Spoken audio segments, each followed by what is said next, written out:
All right, hello Geometry Honors. Today we're looking at section 6.6 and it's over using proportionality theorems.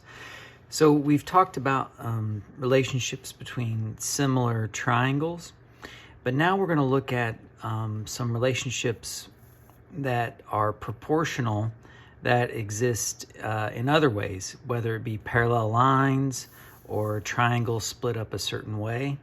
But all of these are going to deal with setting up proportions. So the first one we're going to look at is the triangle proportionality theorem. And it says if a line parallel to one side of a triangle intersects the other two sides, then it divides the two sides proportionally.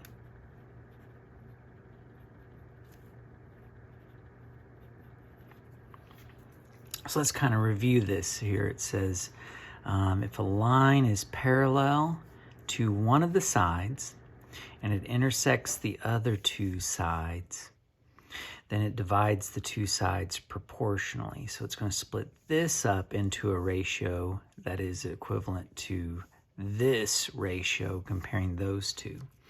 So what we can say is that if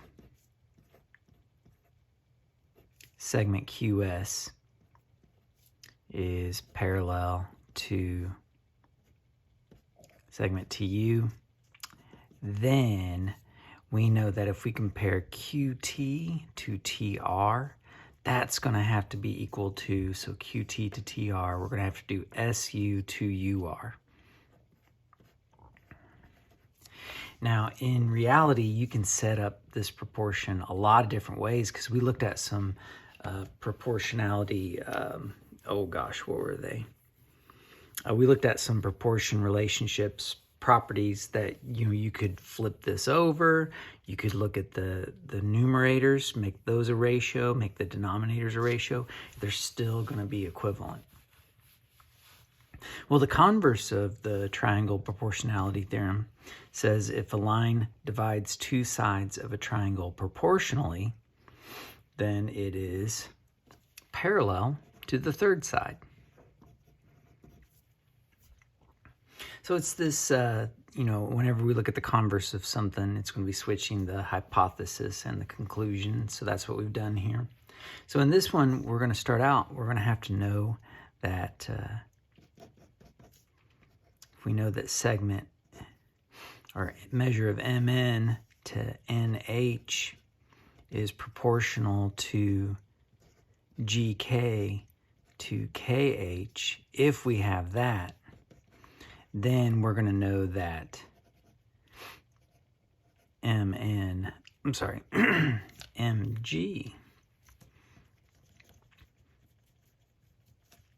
and we're going to know that MG is parallel to NK. All right, so just going in reverse there. Well, moving along, another proportionality relationship is it's titled Theorem 6.6 in our textbook, but it says if three parallel lines intersect two transversals, then they divide the transversals proportionally.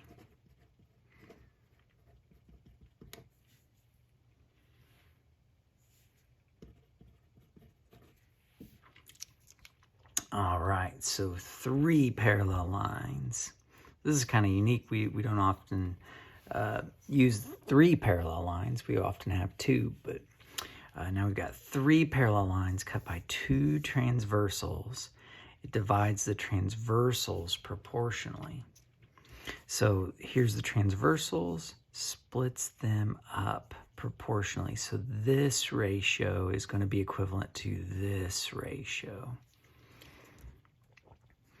So UW to WY is going to have to be equivalent to VX to XZ. All right. And again, you could rewrite that proportion a lot of different ways. and still be correct. And finally, theorem 6.7 says if a ray bisects an angle of a triangle. All right, so we got a ray here. Okay, so those arc marks means it's bisecting it. Then it divides the opposite side into segments whose lengths are proportional to the lengths of the other two sides. Okay, so what this is getting at is that if we have this ray bisecting this angle here, splitting it up equally, then this ratio that's created by comparing these side lengths are going to be equal to comparing the other two sides. This is kind of interesting. So AD, oops, we're talking about measures here, so let me get rid of that. So the measure of AD compared to DB is going to have to be equivalent to CA to CB. And again, you could set this up a lot of different ways using properties of proportions. Okay, well, let's practice this a little bit. Example 1, in the diagram, we've got some parallel lines. We know some distances. They're already labeled for us. Oh, whoops, let me side this up. They're already labeled for us. They're asking, what is the length of RQ? All right, well, because we've got parallel lines on this triangle, we know that the parallel lines split these sides proportionally. So I'm going to set this up as the measure of RQ to 9. Now, since I went RQ to 9, I'm going to have to set up my other ratio as 4 to 6. And then you can solve this by multiplying by both denominators, cross-multiplying, or because I set this up with RQ in the numerator, I could simply multiply by 9 on both sides, and then either simplify it by hand or grab a calculator. Simplify it by hand, we could make this 2/3. And 3 goes into 9 3 times. We get an answer of 6. Example 2, determine whether segment PS is parallel to segment QR. Well, how are we gonna know that? Yeah, so if we have these sides, if we can show that those sides are proportional, then we're going to be able to say with certainty that the lines are parallel. So let's find out if that's the case. To write these out, you can either go 90 to 50 or 50 to 90. You just got to be consistent. Just to be a little different, we'll go 50 to 90. So from there to there is going to have to match up with 40 to 72.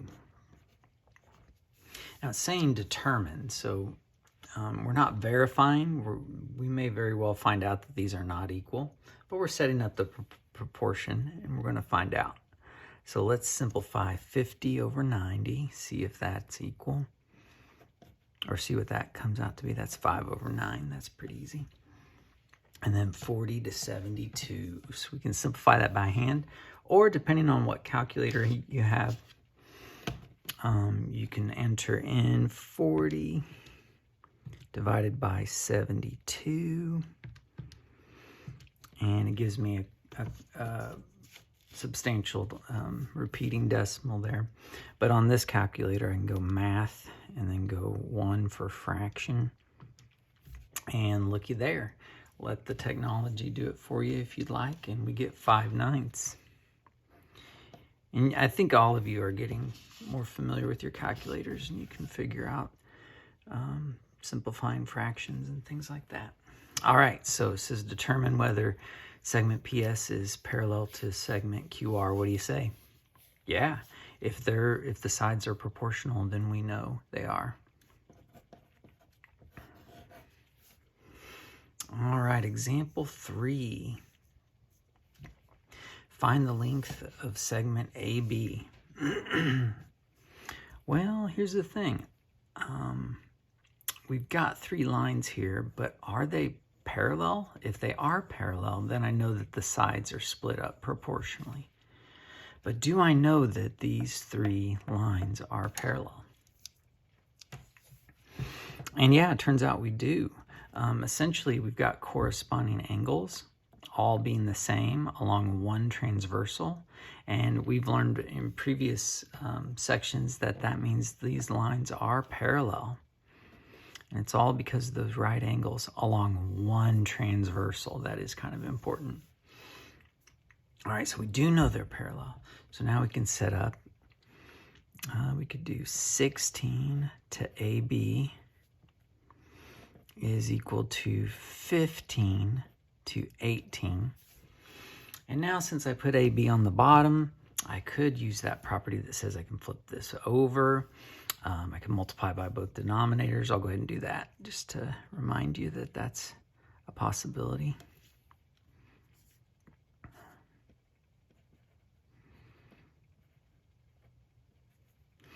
And when you do that, some denominators go away. And then we'll have 18 times 16. 288 is equal to 15AB divided by 15.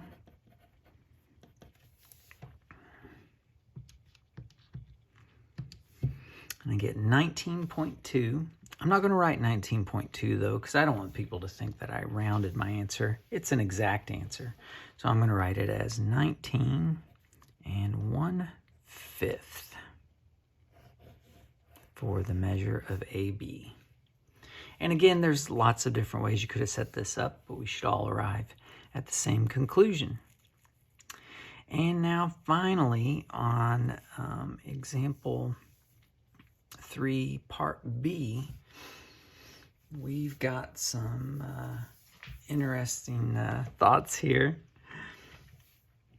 So it turns out that this triangle, we are not told that this ray here is bisecting this angle. We're not told that. But what we could do, and I'll make sure that you have that knowledge there on your examples and your quizzes and tests. But what's kind of interesting is we see that the sides are split equally, and I'll go ahead and tell you. I'll go ahead and give you. We'll act like this was given to us, that those are each 45 degrees there. And that allows us to know that the angle is bisected there. And if the angle is bisected, it splits this side up proportionally to these 2 sides. Okay, but what's kind of funny about this is we've got 4 to 4. And then we're going to have 4 square root 2. And by the way, that's a simplified radical. We're going to be learning about those really quickly. Over AB. And what's kind of cool about this is I think a lot of you can look at this and say, oh, wait a second. This is going to simplify to 1. So for this to simplify to 1, what does AB have to be? Yeah, it has to be 4 square root 2. But I do want to show you, kind of introduce you to how you handle simplified radicals. This time, let's cross multiply 4 times AB. And then when we cross multiply here, you maybe never seen this before. So when you multiply a number times a simplified radical, the 4s are on the same playing field. They're on the same level. They'll simplify. But the square root 2 is not actually a 2, it's a square root 2. So you don't want to multiply a regular 4 with a 2. That's not how it goes.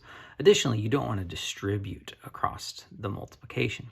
You're just simply going to simplify the 4 with the 4 and get 16 square root 2. So that's how multiplying a simplified radical goes. And then lastly, when you divide, division's the same way. So when you divide, you don't get to distribute it because there's no addition or subtraction here, but you do get to simplify the 16 over 4.